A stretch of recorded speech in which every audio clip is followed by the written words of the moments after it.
थांब. हो, तुलाच सांगतोय. स्क्रोल करायची घाई करू नकोस. आज तुझी नजर माझ्या नजरेला मिळालीये. हा योगायोग नाही, हा माझा संकेत आहे. खूप थकलायस ना रे, जगाशी लढून, स्वतःशी भांडून.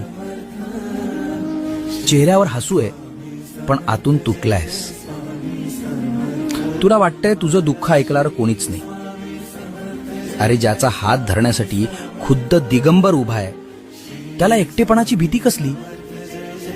फक्त तुझा विश्वास डगमगू देऊ नकोस. जगाच्या पाठीवर कोणीही तुला नाकारू दे, पण जोपर्यंत मी तुझा हात सोडत नाही, तोपर्यंत तुझे कोणीच वाकडे करू शकत नाही. काळजी सोड आणि सगळं माझ्यावर सोपवून दे. माझं नाव घे आणि पुढे चाल. भिवू नकोस. मी तुझ्या